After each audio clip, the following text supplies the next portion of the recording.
आपण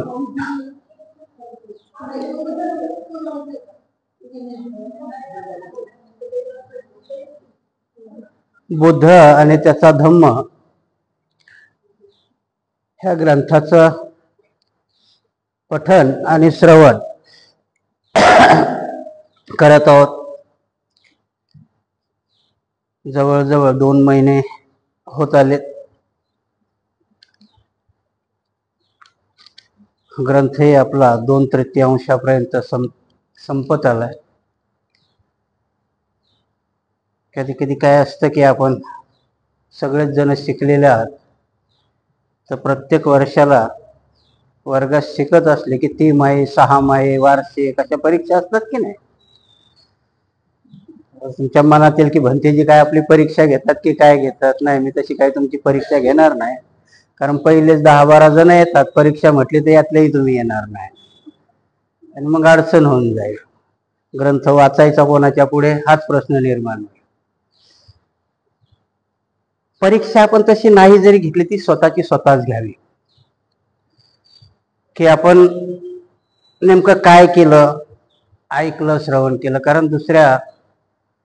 कारण बौद्ध धर्म हा तुमच्यावाला कृतीवरती अवलंबून आहे, की ऐकला सोडून दिला अशातला प्रकार नाही होऊ शकत.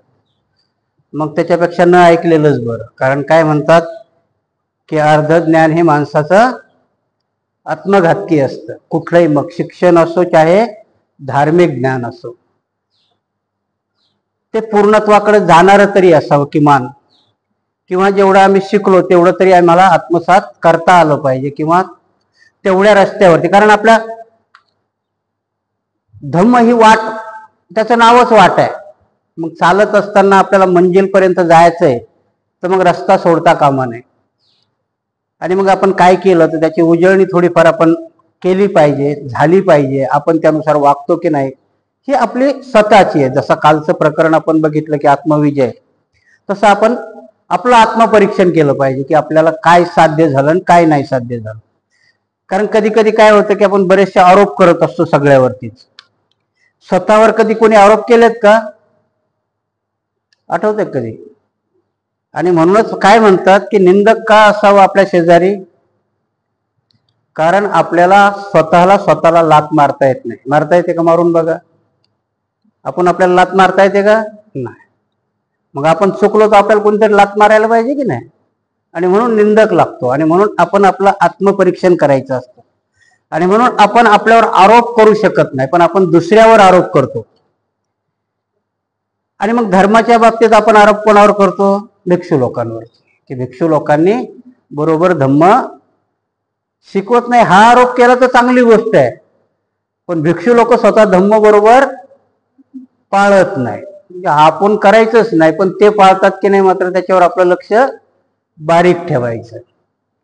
हा, एक वेळ जर म्हटले की धम्म बरोबर शिकवत नाहीत तर मान्य होईल, पण पाळत नाही म्हटल्यावर, कारण हा आरोप कोणी करायला पाहिजे? की ज्याने पाळतंय त्याने.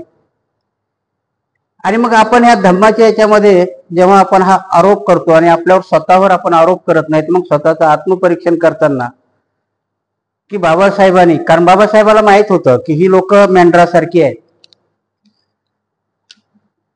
हिंदू धर्माने सांगितलं, मनुस्मृतीने सांगितलं की तुम्हाला स्पर्श केला तर देव वाटतो, आणि आम्ही मान्य केलं. बाबासाहेबाला माहित होतं की असंच आहे, बुद्धाचं जे लोक सांगतील ते हे लोक मान्य करतील.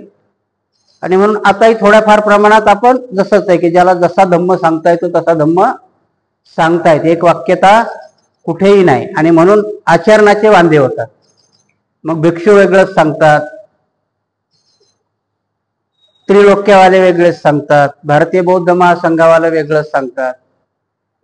आणि मग माणसाच्या मनामध्ये संभ्रम निर्माण होतो की नेमकं काय सांगायचं. कारण भिक्षू त्रिपिटक सांगतात, भारतीय बौद्ध महासभा शिबिर घेते माणूस घडवण्याचा, हे करण्याचा. त्यांच्याही शिबिराला कोणी जात नाही. जेवढे लोक असतात तेवढेच जातात. कारण काय, कुठेही गेलं तर काही ना काहीतरी ज्ञान मिळेल, परंतु ते आत्मसात केल्यानंतर त्याची कृती किती करायची हा मोठा प्रश्न असतो. कधी कधी मलाही प्रश्न पडतो की आपण साइन कॉस थिटा हे शिकलेलं असतं, आणि व्यावहारिक जीवनात ते कुठं उपयोगाला येतंय आपल्याला काही कळत नाही, आहे की नाही. स्क्वेअर शिकला असाल, वर्ग शिकला असताल, भूमितीमध्ये काय त्रिज्या शिकला असाल, आणि आपल्या भौतिक जीवनामध्ये आपल्याला त्रिज्या कुठे येते हे काही समजत नाही.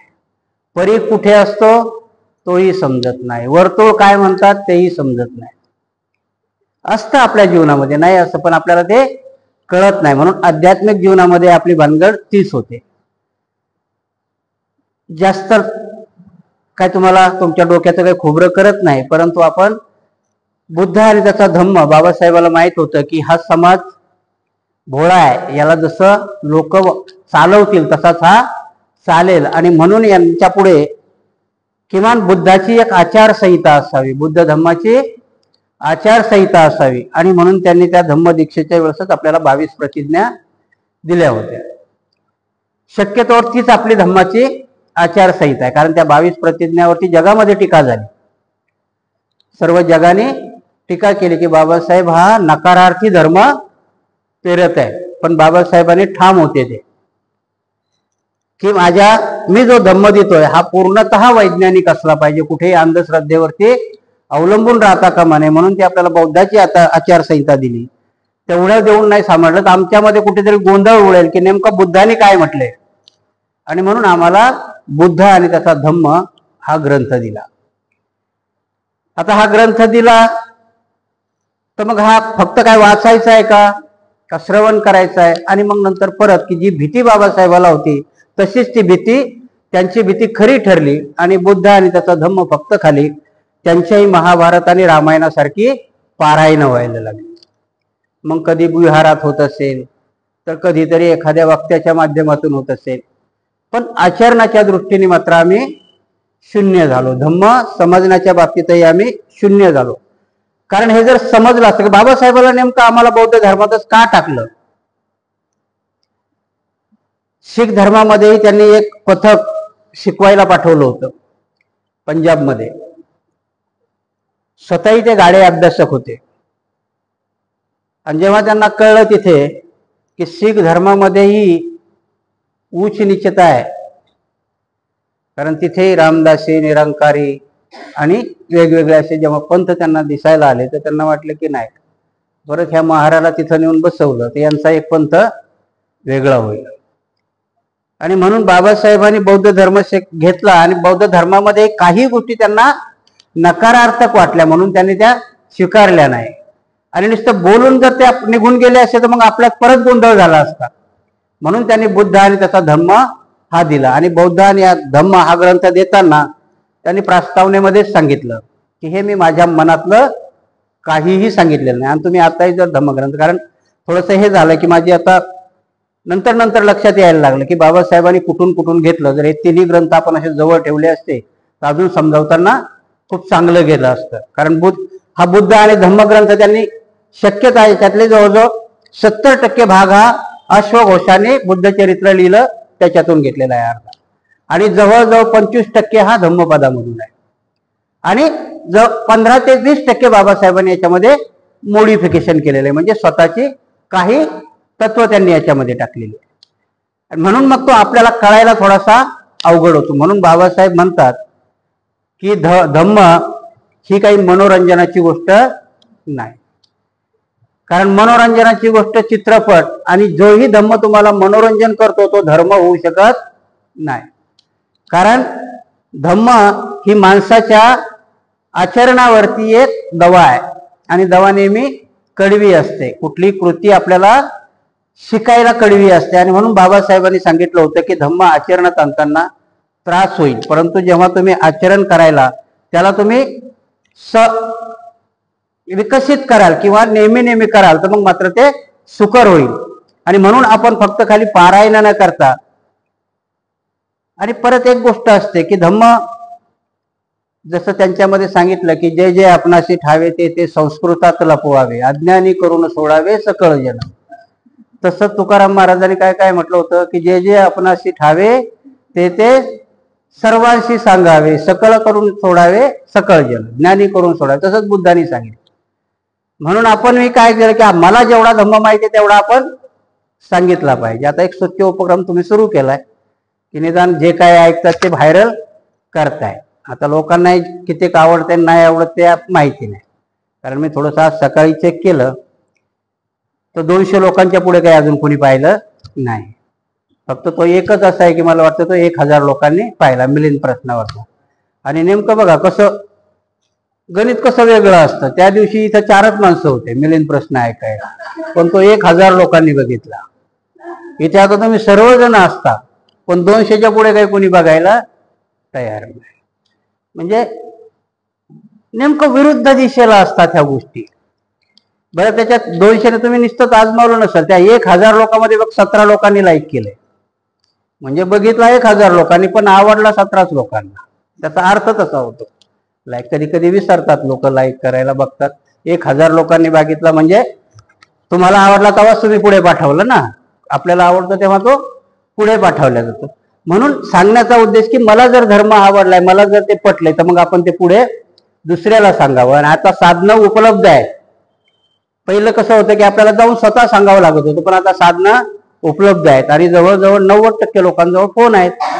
फक्त एक बटन दाबायचं, फॉरवर्ड करायचं की माझी किमान तेवढं तरी मी धम्माचं कार्य केलं, जे मला ऐकायला भेटलं, जे मला आणि मला आवडलं. मला नाही आवडलं तर मग पुढे नका पाठवू. तुम्हालाच नाही आवडलं तर पुढच्याला कसं आवडेल, आहे की नाही. म्हणून बहुतेक ह्या 200 लोकांना आवडलं आणि त्यांना वाटलं पुढे नाही पाठवायचं, नाही पाठवू. सांगण्याचा उद्देश असा असतोय की धम्म हा प्रवाही झाला पाहिजे. जर धम्म प्रवाही नसेल तर मग मात्र तो धम्मलयाला जातो. आणि म्हणून बाबासाहेबांनी सांगितलं होतं की प्रत्येकाने, बाबासाहेबांनी बुद्धलयाला जाण्याची कारणही तीच सांगितली होती की तुमच्यामध्ये पुरोहित निर्माण करता आले नाही. कारण त्यावेळेस भिक्षूच्या कत्तली झाल्या. आणि आताही बघितलं की पुरोहित म्हणजे आता सध्या आपल्याला भिक्षूच म्हणता येईल ना. तुमच्या धर्माचे पुरोहित म्हणजे भिक्षूच आहे सध्या, ते तेच सांगतात. आणि मग भिक्षूला एक प्रोसिजर आहे. तशी ब्राह्मण धर्माला प्रोसिजर आहे का? नाही. त्यांचा मुलगा 11-12व्या वर्षी त्याची मुंज झाली की बरोबर ते सगळे मंत्र, कामापुरते मंत्र शिकून ठेवतात त्यांना, की कुठेही अडचण आली नाही पाहिजे. म्हणून कुठेही ब्राह्मण कमी पडत नाही. आपल्याकडे भिक्षू कमी पडतात. कधी कधी आमच्याकडे रविवारच्या दिवशी एवढे कार्यक्रम सांगायला येतात. माझा बाप मेला, माझ्या घराचं उद्घाटन करायचं, माझ्या पोराचा बर्थडे. आमच्या 3 भिक्षूनी येतात 10 जण. मग कुठं कुठे पाठवायच्या? बामणाचं तसं नाही. बामणाच्या घरी आलं की बाप एकीकडं, पोरग एकीकडं, नातू एकीकडं, सगळे, कारण घरात पुरोहित. आपल्याकडे तसं नाही. आणि म्हणून की निदान धम्म आपल्याला जेवढा माहिती आहे तेवढं सांगितलं. म्हणजे बाबासाहेबांनी सांगितलं होतं की सर्वजण प्रचारक व्हा. कारण बाबासाहेबाच्या संकल्पनेतला. कारण आता कधी कधी मी काय होतं की माझ्याकडे येतात, माझ्या बापाचं वर्ष श्राद्ध आहे आणि मग भंतेजी या आमच्याकडे. आता वर्ष श्राद्ध ही आपल्यातली संकल्पना आहे का? नाही. 19 तारखेपासून त्यांचा पितृपक्ष सुरू होतोय, त्यांच्यात आहे ती संकल्पना. मग आता जावं तर लागतंयच ना. मग गेलं की मग मला सुरुवातच इथून करावं लागते. हे आपला धम्म नाही. कारण अजूनही त्या वेगळ्या भावना आहेत आपल्या डोक्यामध्ये. म्हणजे धम्म अजून कसा नाही पोहोचला की ते बरोबर ताट करतात आणि त्या फोटो पुढे ठेवतात आणि एक ताट भंतीजीला देतात जेवायला. म्हणजे काय संकल्पना काय की इथे भंतीजी जेवला की तिथे त्यांचा बाप जेवणार आहे. आता ते कसं शक्य आहे? मागे मी तुम्हाला एक किस्सा सांगितला बी होता की एका ठिकाणी गेलो तर एक बिडीचं बंडल ठेवलेलं होतं, काचेच्या ग्लासामध्ये दारू बी ठेवलेली होती. आता ती सफेद होती म्हणून काही कळली नाही मला, पण बिडीचं बंडल समजायला आलं ना. म्हटलं आता जेवल्यावर जर त्याने सांगितलं की एक बिडी बी ओढा भंतीजी, कारण ती माझ्या बापाला पोहोचली पाहिजे, तर केवढी मोठी अडचण होईल. तर थोडस माझं हे झाल्यानंतर मी त्यांना पहिलं होतं हे उचला. म्हटलं त्या ग्लासात काय? तर म्हणते दारू पित होते. म्हटलं आहे की नाही. मग भंतीजीला बी एक घोट प्यायला सांगितलं असतं तर. म्हणजे आपण काय होतं, अडचण त्यांची नाही, कारण त्यांना आपण सांगितलं नाही. अजूनही त्या प्रथा ज्या आहेत त्या त्यांच्यापर्यंत जशाला तशा जिवंत आहेत आणि त्या कशा मोडल्या जातील. म्हणून मी सांगत होतो की तिथं जर मी गेलो की मग मी सांगायचं की बाबा हे वर्ष श्राद्ध नाही. तर मग काय आहे आणि काय केलं पाहिजे? तर आपण त्याला पुण्यानुमोदन म्हटलं की नाही, की आमच्या वडिलांनी असे काही जर पुण्याचे संकल्प केले असेल तर त्याला आम्ही अनुमोदन देतो. अनुमोदन देतो म्हणजे काय करतो की आता समजा एखादा कधी आपण लहान असेल तर कधी कधी आई मुलाला म्हणते ना की बाबा माझा पंडित आहे, म्हणजे तिची अपेक्षा असते की यांनी पंडितासारखं वकील बिकील व्हावं. मग तिचा तो संकल्प होता, आपल्याला नाही वकील होता आलं तर तिचा नातू तरी आपण करावा ना. आणि म्हणून त्या वर्षी तो संकल्प आपण केलाय की नाही हे बघावं, म्हणजे त्या दृष्टीने आपण आपल्या वडिलाचं केलेलं पुण्यानुमोदन आहे.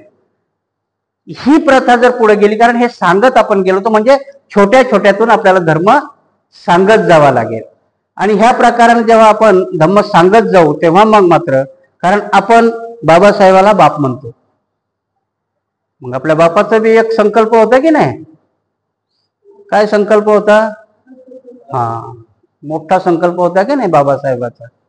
त्यांनी सांगितलं होतं की मी एवढे फक्त महारच नाही तर मी हा पूर्ण भारत बौद्धमय करीन आणि सगळ्याच्या शेवटी बामन दीक्षा घेतील, असे बाबासाहेबाचे शब्द आहेत, आपले नाहीत. आता काय झालं मग, आता मी तुम्हाला बीडीचं याचं बंडल दिलं तर आपण बुद्ध झालोत का? मग केवढी मोठी संकल्प आहे आपल्यावर पुण्यानुमोदनाचा.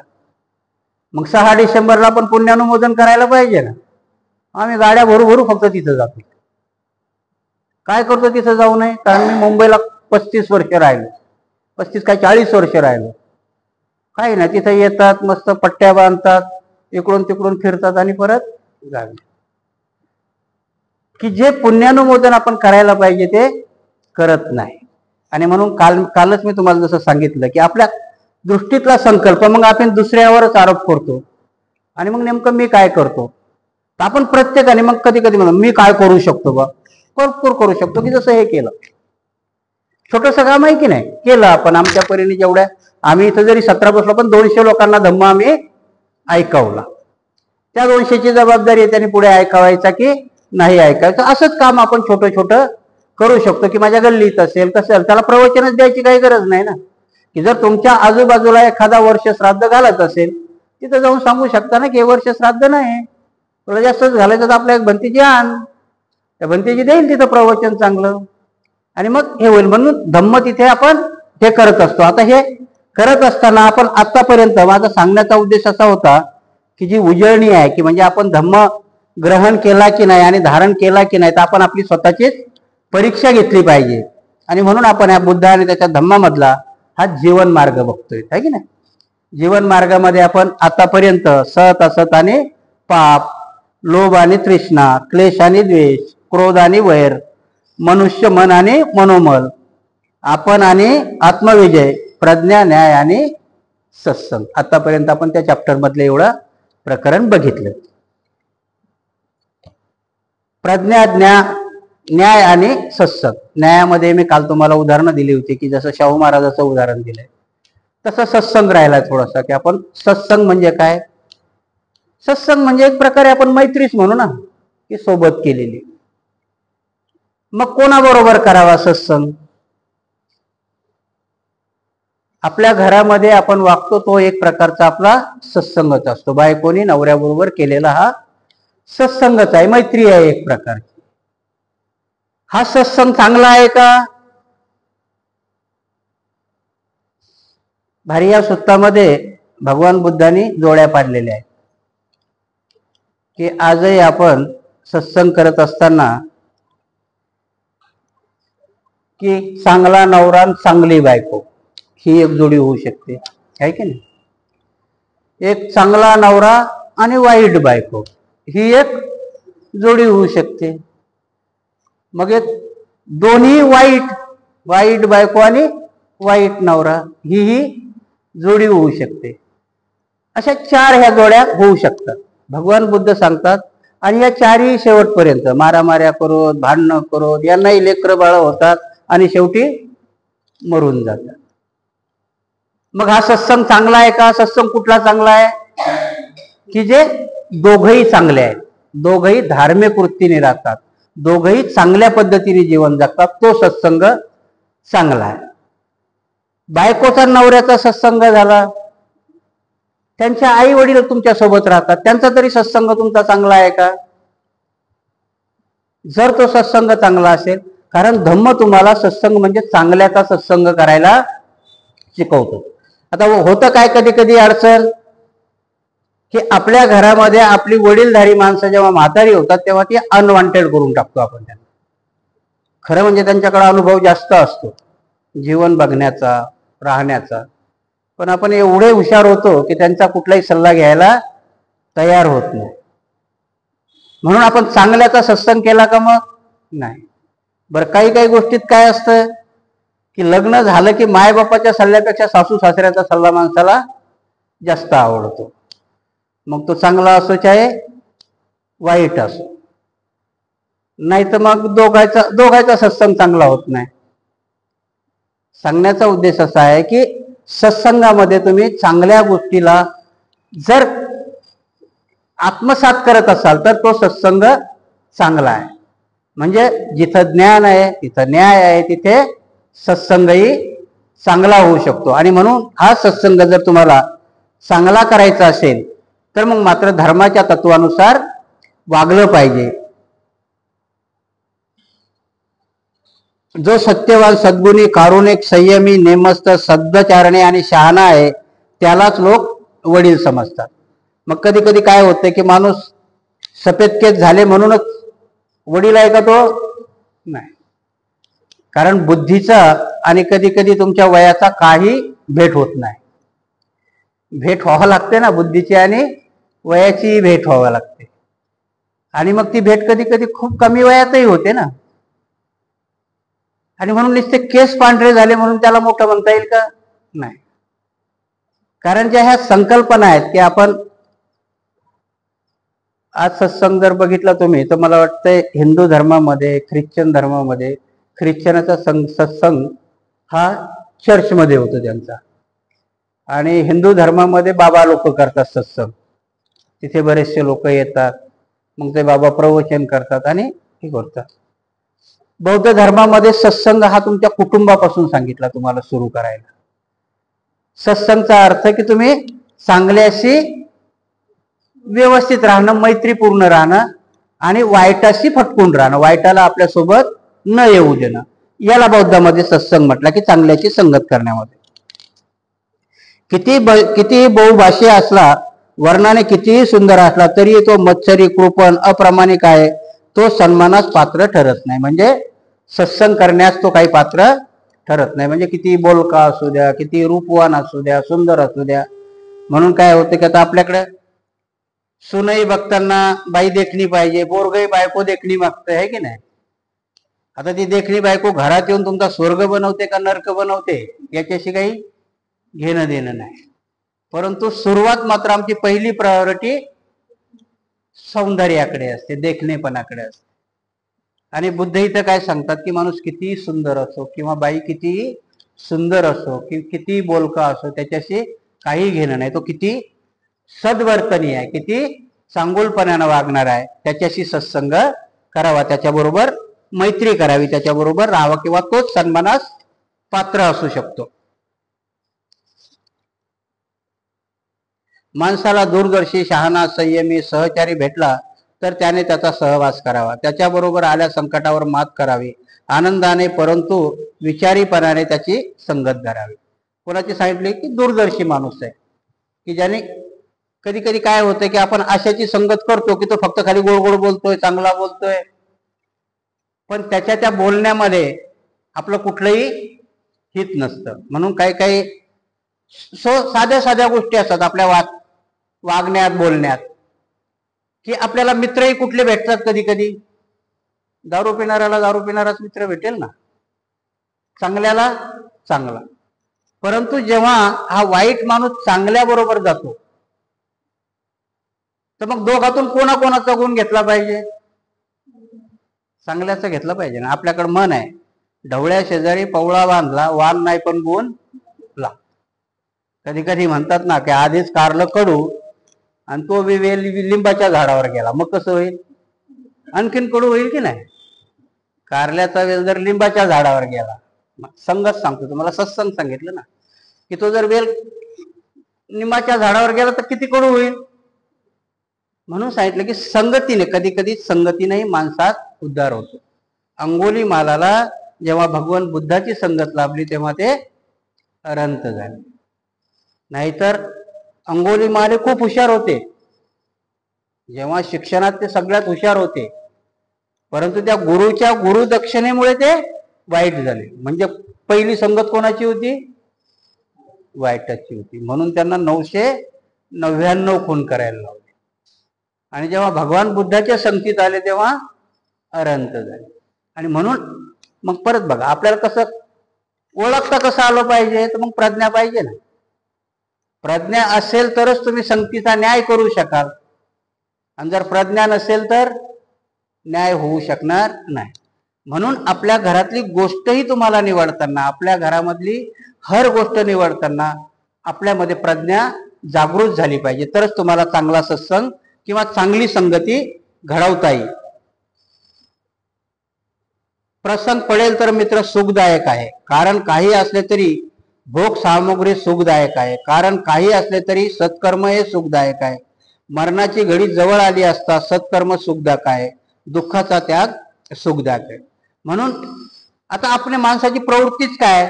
हे कुठलीही भोग वस्तू. आता आपण म्हटलो की बुद्धांनी सांगितलं की भोग वस्तू म्हणजे, भोग म्हणजे काय नेमका? शारीरिक भोगच आहे का? नाही. माणसाला प्रत्येक गोष्टीचा भोग आहे. कोणाला चांगले कपडे वापरावं वाटतात, कोणाला चांगल्या घरात राहावं वाटतं. आणि जेव्हा एखादा निर्दयीच असेल तर मग काही काहीची प्रवृत्ती तशी असते की त्याला वाईट कर्मच करावं वाटतं, वाईटच गोष्टी असतात. म्हणजे तो भोग आहे त्याचा, की माणसाने भोगही कसा करायचा, आता मग त्याला सामुग्री लागते.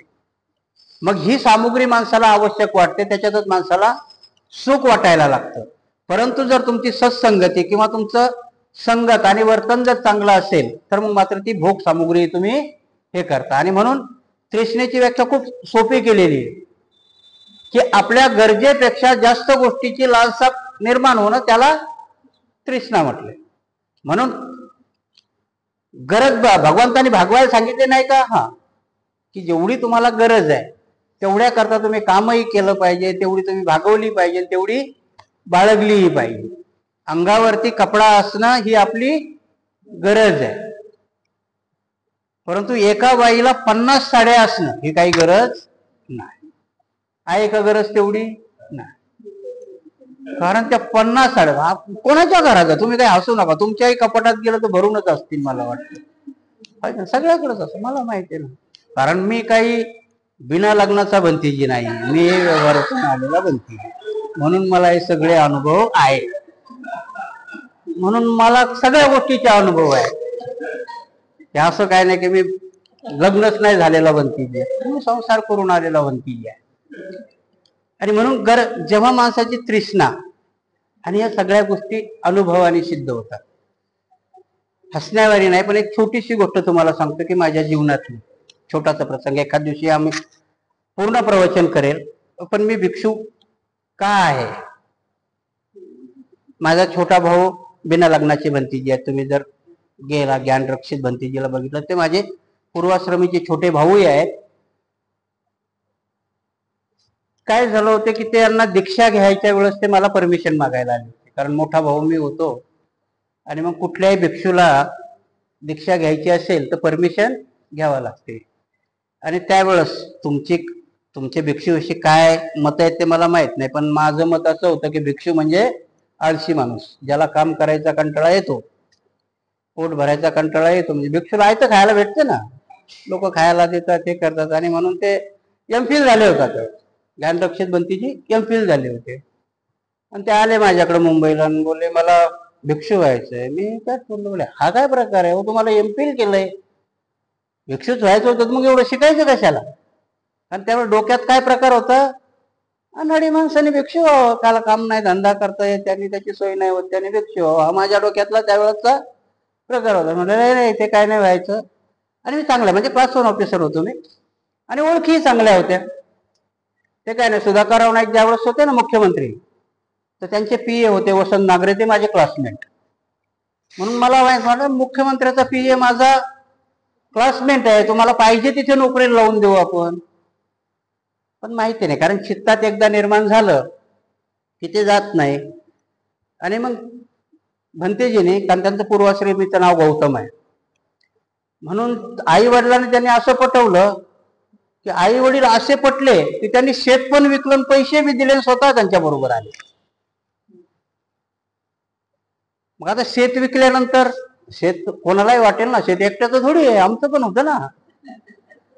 आता त्यावेळेच्या ग्रस्त जीवनात वाटणं स्वाभाविक आहे. पण तुमच्या करता सांगतो की आम्हा दोघा भावांना तर वाटलंच नाही, पण ज्या आमच्या मिसेस होत्या त्यांनाही वाटलं नाही. कारण त्यांचेही पहिले शब्द, एक सांगण्याचा उद्देश तुम्हाला आहे की घराण्यामध्ये ते असावं लागतं. त्यांनी सांगितलं की कारण ती कमाई आमच्या वडिलाची होती, ती काय आमच्या बापदाद्याची पहिल्यापासूनची नव्हती. आणि कायदाही सांगतो की आता तुम्हालाही जर माहीत नसेल तर सांगतो, मुलं बिलं जर त्रास देत असेल, तुमच्या कमाईवर तुमचाच अधिकार आहे, तुम्ही ते विल करून कोणालाही देऊ शकता. हा अधिकार कोणाचा आहे मुलामध्ये, जर ते वाडवडिलापासून चालत आलं असेल तर तुमच्या प्रॉपर्टीचं विल तुम्ही स्वतः करू शकता, ते कोणालाही देऊ शकता. हा मात्र तुमच्या सासऱ्याचा असेल तर मग नाही करू शकत, ते वाटून द्यावा लागतो, तो कायदाही आहे. आणि मग त्याने वडिलांनी शेतही विकलं, पैसेही त्यांना दिले. इकडे डोंगराच्या बाजूला त्यांनी भिक्खू निवास बांधला, तिथे एक आजही आहे, तिथे गेलात तुम्ही, ते राहायला आले. आणि आई वडीलही त्यांच्या सोबत आले. थोडस वाईट वाटलं की एवढं शिकवून सवरून, पण नंतर नंतर जेव्हा आम्ही आई वडिलाकडे यायला लागलो, मग ह्या जीवनाची थोडी ओढी लागली. पण तोपर्यंतही म्हणजे असं आकर्षण असं नव्हतं. शिकले सवरलेले होतो, वाचन होतं, धम्मही वाचला होता, नाही असं नाही, फक्त वाचला होता. म्हणून तुम्हाला जसं सांगतो की नाही, कारण माझे अनुभवाचे काही बोल आहेत आणि म्हणून बोलतो की तेव्हा माझ्याही फक्त खाली डोक्याने वाचला नव्हता, डोक्यात काही बुद्धही घेतला नव्हता आणि बाबासाहेबही नव्हते, आणि म्हणून हे जीवन कधी आवडलंच नाही. परंतु 2 वर्षापूर्वी माझी आई वारली. आणि मग आई वारल्यानंतर की जेव्हा जेव्हा आम्ही आई वडिलाकडे यायचो की आमच्याकडे चला, आम्ही मुलं आहोत ना तुमची, कारण उडत उडत कानावर यायचं की हा भिक्खू आई वडील सोबत ठेवतो. तर मग आता झालं तर झालं, पण निदान बदनामी तरी नको ना. तर म्हणून आम्ही म्हणायचो ना मग आई वडील आमच्या सोबत येऊ द्या म्हणून. आई वडील नाही म्हणायचे, नाही आम्ही नाही येणार, कारण आम्ही कधी आई वडिलाला त्रासही दिलेला नव्हता, कधी काही केलेलं नव्हतं. पण एक वडिलाला गिल्टी फिलिंग असेल की आम्ही सगळी शेती विकली, भिक्षूला देऊन टाकली, मग यांच्याकडे कसं जायचं. बरं ते आम्हीच म्हणत नव्हतो, आमच्या पूर्वाश्रमीची मिसेस पण म्हणायची की तुम्ही चला आमच्याकडे. जर तुमच्यातलं कोणी माझ्या आई बीला बघितलं असेल तर दरवर्षी माझी मिसेस तरी येऊन माझ्या आईच्या अंगावर भरपूर दागिने करून दिले होते तिने, तरी ते नाही आले. पण आई गेल्यावर मग नंतर मात्र मी आणि माझ्या भावाने बापाकडे आग्रह धरला की आता तर तुम्ही चला, कारण इथे भंतीजीला काही तुम्हाला थोडी सांभाळता येणार, भंतीजी त्यांच्या दौऱ्यावर असतील, हे असतील, आता तुम्ही आमच्या सोबत चला. आणि मग त्यावेळेस मला वडिलांनी सांगितलं की नाही, मी तुमच्या आईला एक वचन दिलेलं आहे. म्हटलं त्या म्हाताऱ्याने आणखीन काय वचन दिलं, तर म्हणे आमच्या दोघांचं ठरलं होतं की जो अगोदर जाईल तर मागच्याने भिक्षू व्हावं. कठीण आहे का नाही, काही बोलताच येत नाही. आताही आले तर 92 वर्षाचे माझे वडील आहेत, तुम्ही जर कधी आले तर बघा तिथे. तर म्हणे आम्ही असं दोघांनी वचन दिलं होतं एकमेकाला की जो अगोदर जाईल तो तर गेला, पण जो मागे राहील त्यांनी भिक्षू व्हावं. मग काय करायचं आता. अनेक वेळेस अशीच माझी, मग गेलो आम्ही परत. माझी घरी थोडीशी सांसारिक जीवनात तुमच्याही खटपटी होत असते, माझी कुरबुर झाली. मी आलो इथे, म्हटलं 10 दिवस आपण याची वर घेऊन राहूया. आणि 10 दिवस राहिलो तेव्हा मी माझ्या वडिलाकडे बघितलं. सेवा भरपूर होते, परंतु त्या सेवेमध्ये काहीतरी खंड असतो. आणि मग तिथे जागृती झाली की नाही, जर वडिलाची ते येत नसतील सेवा करायला तर मग आपण राहिलं पाहिजे इथे सेवा करायला. आणि म्हणून मी भिक्षू झालो माझ्या वडिलाची सेवा करण्याकरता. आणि मग ही सेवा करता करता त्याच्यामध्ये माणसामध्ये येतं. म्हणून मी तुम्हाला नेहमी उदाहरण देतो की माणूस आईच्या पोटामधून वाईट किंवा चांगली गोष्ट कुठलीही शिकून येत नाही. आणि मग जेव्हा मी माझ्या घरी बसलो, तुम्हाला सांगितलं की माझ्या 4 मुली इंजिनियर आहेत, जावाही 4 इंजिनियर आहेत, मुलगाही इंजिनियर आहे, आणि तोही PWD सारख्या ठिकाणी मुंबईला सर्व्हिसला आहे. प्रॉपर्टी ते मरू देत, त्याचं काय हे नाही. परंतु जेव्हा मी बसलो तेव्हा सगळेच जण मुली बिली, जसा माझा विवाह, ते माझेच जीन्स ना त्यांच्यात पण, तेही असंच म्हणे आता तुम्ही कशाला जाताय, काय कमी आहे इथे तुम्हाला. सगळं काही आहे, आम्ही सर्वजण आहोत, आम्ही हे करायला तयार आहे. पण त्यांना मी सांगितलं की नको, की मला माझ्या बापाची सेवा करायची. बघा, काही काही प्रश्न अनुत्तरित असतात, की जोपर्यंत माझे हातपाय चालतील तोपर्यंत मी तिथे त्यांना जेवण बनवून देईल, त्यांना जेवण वाढवून देईल, त्यांची सेवा करेल, जेवढी करता येईल तेवढी. तर मला जाऊ द्या, कारण आता माझी गरज काही तुम्हाला नाही आहे ना तेवढी. तुम्ही सगळे स्वतःच्या पायावरती उभे आहोत. प्रश्न बायकोचा होता, माझं काय? म्हटलं याला उत्तर तर दिलं पाहिजे ना. म्हटलं ठीक आहे, तू बी चल, तू बी केस काप, चल आपले दोघं होऊन जाऊ, बाकी यांचं होऊन जाईल. पण म्हणायला काही हरकत नाही की बायकांना मुलगा आणि स्वतः कमावलेला संसार सोडायला थोडा कंटाळा आहे.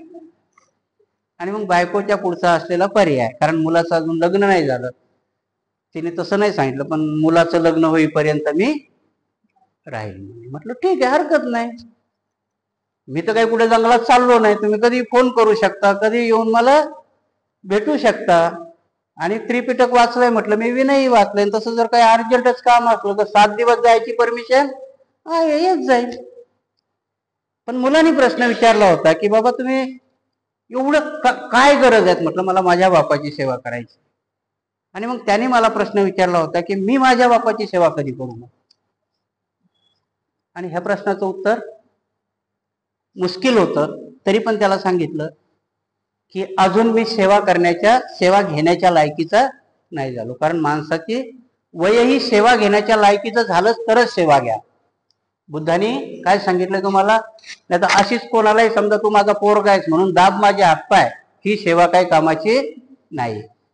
सेवा घेण्याच्या लायक तुम्ही झाला की खरोखर चालू शकत नाही, बोलू शकत नाहीत, मग अशा वेळेस, कारण माझ्या वडिलाचं ते वय आता आहे. म्हणून तुम्हालाही सांगतो की सुनबाई आली म्हणून तिनं सेवाच केली पाहिजे असं बुद्ध धर्मात नाही. जोपर्यंत तुम्ही स्वयंपाक करू शकता, जोपर्यंत तुम्ही चालू शकता, तोपर्यंत दोघींनी मिळून करायचं. कारण सेवा जेव्हा तुमचं वय सेवा घेण्याच्या लायक होईल तेव्हा. म्हणून तो विषय, आपल्या विषयाच्या बाहेर जाऊन मी प्रवचन दिलं तुम्हाला. कारण मी भिक्षू का झालो आणि आता मन ठाम झालेलं आहे की आता परत जाणार नाही. कारण जेव्हा तुम्ही त्या तलावामध्ये पडता, कारण इथे बुद्धाने खूप सुंदर उदाहरण दिलंय की तोच माणूस होतो. आणि तो माणूस कोण होतो? तर त्याने कोंबडीच्या पिल्लाचं उदाहरण दिलेलं आहे. जसं माणसाला स्त्री जन्म देते सगळ्या यातना सहन करून, तसं कोंबडीचं पिल्लू जगात यायला स्वतः टुचण्या मारून येतं, आहे की नाही? कारण ते स्वतः येतं बाहेर. म्हणून बुद्धाच्या शासनामध्ये कोणीही तुम्हाला आपण होऊन तुमच्यात जोपर्यंत निर्माण होत नाही तोपर्यंत तुम्ही जाऊ शकत नाही. ते तुमच्यात निर्माण व्हावं लागतं. म्हणजे कोंबडीच्या पिल्ला. आता आपण अंड्यात आहोत, तुम्ही सगळे अंड्यात आहात. भिक्षू लोकांनी ते अंड फोडून ते बाहेर आलेले आहे. आणि म्हणून मी नेहमी त्या प्रवचनात सांगत असतो. आता मी ते एक म्हणजे अभियानच चालू करणार आहे. शिक्षित लोकांच्या, ज्या नोकऱ्याला क्लास 1 क्लास 2 लोक आहेत, त्यांना प्रवचन द्यायला मी आता सुरुवात करणार आहे. ते वेगळ्या पद्धतीचं सांगण्याचा उद्देश असा आहे की जेव्हा आपण याच्यामध्ये पडतो तेव्हा ह्या धर्माच्या कल्पना आणि बऱ्याचशा गोष्टी ह्या त्याच्यात गेल्यानंतर आपल्याला माहिती होतं. म्हणून मी माझी समकालची भिक्षूची माझ्याही कल्पना चांगल्या नव्हत्या, तुमच्याही डोक्यात असतील तर जाऊ द्या. कारण एक उदाहरण सांगतो तुम्हाला, कारण त्याच्यात जबरदस्ती पडण्यासारखंही नसते. कारण एका ठिकाणी रेस चालू होती, मोठा तलाव खोदलेला आणि त्याच्यात 8-10 मगरी होत्या. आणि पण ठेवलेला होता की ह्या तीरावरून त्या तीरावर जो पोहून जाईल त्याला 5 करोड बक्षीस. आणि आत किती होत्या मगरी? 7-8 मगरी. आता कोणी उडी मारेल का त्याच्यात? सगळेजण बघत होते. पण एका पठ्ठ्याने उडी मारली आणि गेला पलीकडच्या थळात. सगळे लोक अचंबित होऊन बघू लागले त्याला. उचलून वर घेतला पण तो कापत होता थरथर. त्याला विचारलं एवढी हिंमत कशी केली? तर तो असा बघत होता, म्हणा मी हिंमत कसली केली, मला कोणी ढकलून दिलं ते बघत होतो कधी. त्याच्यानंतर बघितलं तर बायको बाजूला होती. बायको म्हणे मीच ढकलला. असाही काही कामाचा नव्हता म्हणे. मेला तर पैसे भेटतील, जिंकला तरी पैसे भेटतील. मेला तर LIC भेटेल, जिंकला तर हे भेटतील. तसं जबरदस्ती ढकलून काही होणार नाही. बुद्ध धम्माच्या आचरणानुसार आपल्याला धम्म म्हणजे आपण इथे जर बघितलं की प्रज्ञा, न्याय आणि सत्संगती, जोपर्यंत आपल्याला प्रज्ञेने आपण सत्संगती अनुभवत नाही, सत्संगती आपल्याला भेटत नाही, तोपर्यंत धार्मिक दृष्ट्या आपण प्रगल्भ होणार नाही. आणि बाबासाहेब तर इथपर्यंत सांगतात की प्रत्येकाकडे ते कौशल्य असलं पाहिजे. कारण हा धर्म फक्त ऐकण्याचा धर्म आहे का? नाही. दुसऱ्या धर्मामध्ये सोयी आहे. कसल्या सोयी आहेत? नवस केला तर त्या देवाकडे बऱ्याचशा ऑप्शन आहेत ना, की त्यांनी काहीतरी केलं. आता तर मी तुमच्या माहिती करता सांगतो की नाशिकला गेलं तर ते पंडितजी करतात त्यांच्यावर 13व्याचं 12व्याचं. जी काही मुलं आमची म्हणजे बरेचसे ऑफिसर लेवलला असल्यामुळं त्या लोकातले जरा हाय फाय लोक माझ्या ओळखीचे आहेत. म्हणजे त्यांची मुलं कुठे अमेरिकेत आहेत, कोणाची ऑस्ट्रेलियाला आहे. तुम्हाला यकीन नाही येणार, तिकूनच फोन करतात आणि गुगल पेवर 50,000 रुपये त्या भटजीच्या नावावर पाठवून देतात आणि म्हणतात तुम्हीच उरकून घ्या सगळं, बापाचं सगळं तुम्हीच उरकून घ्या. त्याला धम्म म्हणता येईल का? कारण इथे आपल्या धम्मामध्ये मेल्यानंतर बघा की नका बघू, परंतु जोपर्यंत जिवंत आहे, जोपर्यंत आपल्या चालण्या बोलण्यातले आहेत, तोपर्यंत त्यांची सेवा करणं. म्हणून मागे दिशाचं तुम्हाला मी सांगितलं आहे, त्या याच्यामध्ये नाही पण त्रिपिटकात आहे की चारही दिशेची पूजा कशी केली पाहिजे. त्या दिशेचे प्रकार आहेत की आपण सगळ्या त्या दिशा सांगितल्यात बुद्धाने. बुद्धाने कुठल्याही देवाची पूजा नाही सांगितली, आई बापाची, नातलगाची, सासू सासऱ्याची, याच्या पूजा सांगितल्या, दिशेच्या पूजा. म्हणून ह्या धम्माला आणि बाबासाहेबांनी धम्म हा त्याच्याच करता दिला होता की ह्या धम्माचं पहिलं ब्रीद वाक्य आहे की अत्तदीप भाव. आणि महाराला तीच गरज होती. कोणाच्या याची गरज होती का? स्वतःला स्वतःच सगळं उभं राहण्याची गरज होती. 50% झाले. मी किती कडवा बोलत असलो तरी आपण बरेचसे सुधारलो नाही असं नाही. आपल्यामध्ये बरेचशी चेतना आली, बराचसं सगळं झालं, पण आता थोडी थोडी मरगळ येत चालली. ती शिथिल होता कामा नये. कारण बॅक टू सोसायटी म्हणजे मलाही काहीतरी बाग देणं आहे हे जोपर्यंत. कारण हे कोण शिकवतंय आपल्याला? धम्म शिकवतो. धम्म तुम्हाला समूहामध्ये राहणं शिकवतो. धम्म हा तुम्हाला समाजामध्ये जाणं शिकवतो. धम्म हा समाजाचं उत्थान शिकवतो. तसे बाकी धम्म समाजाचं उत्थान शिकवतात का? नाही. त्या धम्मामध्ये तर मी मागे सांगितलं होतं तुम्हाला, त्या सामंत आणि सामंतची गोष्ट आहे की देवाने एक दिलं दुसरा दोन मागतो, 10 पट्ट्या आपला डोळा फोडून घेतो, म्हणजे दुसऱ्याचे 2 फुटले पाहिजे. तसं ह्या धम्मामध्ये नाही. ह्या धम्मामध्ये मैत्री ही दुश्मनावरतीही करायला सांगितली. आणि म्हणून की न्याय, प्रज्ञा आणि सत्संग हा चॅप्टर आज आपण इथे कंप्लीट केलाय. पुढचा चॅप्टर आहे विवेकशीलता आणि एकाग्रता. बघा, धम्मामध्ये प्रत्येक गोष्टी, आता कधी कधी काय होतं की ऐकताना बोर होतं. आता मी तुम्हाला, कारण मी सगळ्याकडे लक्ष देतो कोणी झोपतंय का, कारण ज्या दिवशी झोपलेलं मला दिसेल त्या दिवशी समजेल की माझं प्रवचन काय कामाचं नाही. म्हणून माझी नजर सगळ्याकडे असते की एक जरी माणूस झोपला. कारण बुद्धाचं म्हणणं आणि बाबासाहेबाचंही म्हणणं होतं की लोकशाही आणि विकास त्यालाच म्हणतात की जो शेवटच्या माणसाला कळला पाहिजे. आणि म्हणून बुद्धांनी सांगितलं होतं की जेव्हा त्यांना बुद्धत्व प्राप्त झालं तेव्हा पहिला संभ्रम त्यांनाच पडला होता की हे लोकांना कळेल का? मला तर प्राप्त झालंय, पण मी जर सांगायला गेलो तर हे लोकांना कळेल का? कारण हे एवढं अवघड आहे. आता तुम्ही बघा ना, अवघडच आहे ना, प्रत्येक गोष्ट आपल्याला ती अवघडच वाटते. त्यावेळेस बुद्धालाही वाटलं की हे मलाच एवढं अवघड आहे तर लोकांना कळेल का? बरं, कळेल तर कळेल, मग ते सर्वांना कळेल का? आणि म्हणून बुद्धाचंही तेच होणं की चरत भिक्खवे चारिकं बहुजन हिताय बहुजन सुखाय, म्हणजे शेवटच्या माणसापर्यंत भिक्षूला जायला सांगितलं बुद्धाने की त्याला जाऊन सांग, ते समजेल त्याला. तसंच बाबासाहेबांनी आपल्यावर ती जबाबदारी सोपवलेली आहे. बाबासाहेबांचा तो मनातला संकल्प आहे. आणि म्हणून प्रत्येकाने जर मला खरोखर आपण वडील मानत असू, जसं माझ्या पित्याबरोबर जर मला त्यांचा काही संकल्प पुरा करायचा आहे तर मग बाबासाहेबाच्या संकल्पामध्ये मला काय देता येईल, मी त्याच्यामध्ये काय हातभार लावू शकतो. कारण बाबासाहेबाच्या त्याच ज्ञानामुळे मी आज ह्या स्थितीत आहे. परंतु माझ्या समाजातला अजूनही माझा समाज बांधव त्या स्थितीत नाही. सर्व समाज आपल्याला डोक्यावर घेता येईल का? नाही. आपण सगळेच बाबासाहेब होऊ शकू का? नाही. पण काही गोष्टी आपल्याला करता येतील, त्या आपण तेवढ्या जरी केल्या तरी तेवढे धम्मामध्ये तुम्हाला तेवढी सत्संगती सांगितलेली, धम्मामध्ये तुम्हाला ते पुण्यकर्म सांगितलेले, धर्मामध्ये तुम्हाला ते कुशल कर्म सांगितलेले आहे की मला धम्माच्या प्रती किंवा माझ्या समाजाप्रती किंवा माझ्या सोसायटी प्रती काय करता येईल. आणि मग ते करतानाही विवेकशीलता असते. नाही तर मग काय नुसतं आम्ही भंडारा घालायचा, रोज 50 भिक्षू जेवायला घालायचे, काय फायदा आहे का? नाही. खूपच धम्माचं काम करतो, रोज 50 भिक्षू बोलवतो, रोज त्यांना खानावळ घालतो, त्यालाही अर्थ नाही. कारण विवेकशीलता असली पाहिजे आमच्यामध्ये. विवेकशीलता म्हणजे काय चांगलं आणि काय वाईट हे कळण्याची बुद्धी ज्या माणसाजवळ असते त्याला काय म्हणतात? विवेकशीलता. विवेकशीलता आणि एकाग्रता. कारण कुठल्याही गोष्टीची एकदा तुम्हाला विवेकशीलता आली की मग एकाग्रता ऑटोमॅटिक येते.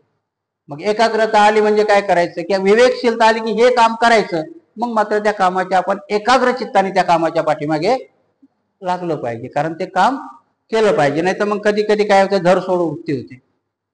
आजही आपल्या याच्यामध्ये बऱ्याचशे लोक सक्सेस का होत नाहीत? अर्ध करायचं, नाही फरक पडला, दिलं सोड, दुसरं करायचं, दुसऱ्या त्याच्यात नाही गेलं. म्हणून तुमच्यात विवेकशीलता नसल्यामुळे एकाग्रता येत नाही. एकाग्रता म्हणजे कुठल्याही कामाचं सातत्य. म्हणून बुद्ध धर्मामध्ये कर्मकांड सांगितलंय का? नाही. दुःख जसं सांगितलं तसं दुःख निवारणाच्या कथाही सांगितल्या. आणि नेमकं आपण दुःख कशाला गृहीत धरलंय? आपण दुःख भौतिक जगाला दुःख धरलं, की मला वेदना होणं, मला काहीतरी रोग होणं, मी दारिद्र्यात जाणं किंवा मला पैसा न मिळणं, आपण दुःखाच्या ह्या व्याख्या केल्या. आपण सुखाची व्याख्या आपल्या खूप वेगळ्या आहे. सुखाची व्याख्या काय? की अति पैसा मिळणं, चांगलं खायला मिळणं, चांगला कपडा घालायला मिळणं, ही आपली सुखाची व्याख्या आहे. आपण शांती आणि समाधान सोडून दिलं त्याच्यामध्ये. खरी सुखाची व्याख्या काय?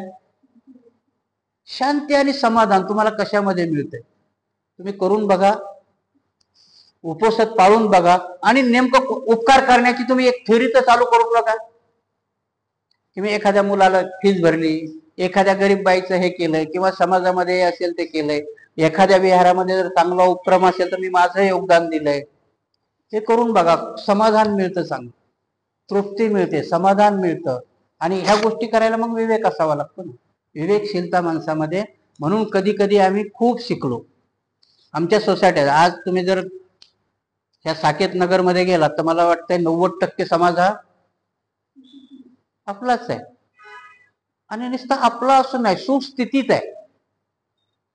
मला नाही वाटत की कुणीही बिना सर्व्हिसचा माणूस या नगरामध्ये राहतच आहे. काय नाही करू शकाल. विहाराची संकल्पना बाबासाहेबांनी एका ठिकाणी मांडलेली आहे की काय आहे विहाराची संकल्पना. बाबासाहेबांनी शहर हे त्यांच्या लक्षात नव्हतं, पण बाबासाहेबांनी सांगितलं होतं की माझा समाज गरीब आहे, तर मग विहार कुठे निर्माण होईल? जिथे चांगली लोक आहेत तिथे. आणि म्हणून त्या विहाराला संकल्पना दिली होती की त्या विहाराच्या 5 किलोमीटरच्या परिसरामध्ये, त्या विहारामधून 5 इंजिनियर, 5 डॉक्टर, 5 वकील आणि 5 शास्त्रज्ञ निर्माण झाले पाहिजे, तर त्या विहाराला किंमत. इथे भिक्षू निर्माण करायला सांगितले का बाबासाहेबांनी? ते होतील ऑटोमॅटिक. ज्याच्यामध्ये, कारण भिक्षू होणं ही तुम्हाला आंतरिक, जशी मी तुम्हाला स्टोरी सांगितली, प्रत्येकाला होत नाही, ती आंतरिक व्हावं लागते. आणि म्हणून बाबासाहेबांनी विहारावरती ह्या जबाबदाऱ्या दिल्या. तुम्हाला यकीन नाही येणार, पण त्यांचे देवळं कमी एवढे आपली विहार झाली. तुम्ही गावातही जरी गेलात, आज खेड्यातही गेलात, किती गरीब असला तरी समाज मंदिर तिथं भगवान बुद्धाची मूर्ती बसून दिली. पण तिथे विवेकशीलता आली का आपल्याजवळ? भडंगपणा आला फक्त खाली की विहार पाहिजे म्हणून. आता एक एवढं मोठं विहार आहे, बरं समाजही आहे नाही का, सुस्थितीत आहे. असं गरीबावर एखाद्या वेळेस म्हणेल की आपण त्याच्याकडे काहीच नाही, इथे कोणाला देऊही नका ना. मी जसं सांगितलं, उपक्रम तुमचे तुम्ही राबवा, तुमच्याच मुलांकरता राबवा. सगळ्यांचेच मुलं एक हायफाय झालेत का? अरे मग स्वतःच्या उन्नती करता तरी विहाराचा उपयोग करा ना. परंतु तो होत नाही, आणि आजपर्यंतही आमच्या लक्षात येत नाही. कारण का? आम्ही शिकलो पण विवेकशील झालो नाही. विवेकशीलता आमच्यात आली नाही. विवेकशीलतेचा साधा अर्थ आहे की काय भलं आणि काय बुरं याचं ज्ञान अजून आम्हाला आलेलं नाही. आणि मग हे ज्ञान न आल्यामुळे आम्हाला धम्मही समजलेला नाही. जेव्हापर्यंत आमच्यामध्ये ती विवेकशीलता आणि एकाग्रता येणार नाही तोपर्यंत आम्ही पारंगत किंवा धम्म स्वीकारला असंही होणार नाही. आणि म्हणून मी सांगितलं की धम्म धम्म धर्म म्हणजे काय आहे. तुम्हाला वाटतंय तुम्ही बुद्ध आहात. काय आहे? तुम्हाला जर विचारलं की काय आहे तुमच्याकडे बुद्धाची ओळख, सांगता येईल का एकाला तरी की मी बुद्ध आहे हे दिसायला? चला, भंतीजीचं तर ठीक आहे, टकलं दिसतं, चिवर दिसतं, हे दिसतं, सगळं दिसतं. तुमच्याकडे काय आहे? त्यांच्याकडे ते नकली का व्हायला मस्त अष्टगंध लावतात, जानव बामन बी जानव काढून दाखवतो. तुमच्याकडे काय? नाही, ते सगळेच घालतात. हा, एवढे बा झुंडीने चालले की पांढरे कपडे, तर ते काय नाही. तसं जर म्हटलं तर मग तुम्ही प्रयत्नात गेले. कारण जैन सफेद कपड्यात मैताला जातात. जैनाचं जर बघितलं ना तुम्ही तर त्याच्या मैतामध्ये सफेद कपडे असतात. मग ते ओळखायचे. कधी कधी लोक म्हणते कोणतरी मेलय, चाललेत कुठेतरी. कारण बाबासाहेबांनी, मी तुम्हाला ती सांगितली होती ना कलेक्टरची गोष्ट, की लाल देव्याची गाडी घेऊन आपल्या समाजात एकदा जात जा. कारण तिथली भांडे घासणारी बाई तुझ्याकडे बघेल, लाल देव्याच्या गाडीत आला. कारण तू त्या झोपडीत वाढला तर तिलाही वाटेल की माझंही पोरग असं लाल दिव्याच्या गाडीमध्ये येईल. तिचीही विवेकशीलता, तिचाही विवेक जागृत होईल, तिच्यामध्ये ती कामना निर्माण होईल. आता आपण कलेक्टर तर नाही झालो, पण आपल्या गावाचे आपण कलेक्टर आहे, जसं मी सांगितलं तसं. कारण आजही तुमचं गाव आणा ना तुमच्या डोळ्यापुढे. तुम्ही जर तुम्ही तुमच्या गावात गेला तर तुम्ही त्या गावाकरता कलेक्टर आहात. कारण तिथं जर गेला तर तुमच्या ऐकण्यामध्ये, कारण मला अनुभव आहे आमच्या गावाचा, बऱ्याचशा गोष्टी आपल्यापासून सुधारणा होऊ शकतात, पण तिथे नेमकं उलट करतो आम्ही. आम्ही गावात गेलो तर आम्ही त्यांचे दिसत नाही, आम्ही साहेब दिसायचा प्रयत्न करतो, आहे की नाही? जेव्हा आम्ही त्यांचा दिसण्याचा प्रयत्न करू तेव्हा ते सांगतील ना आमचं.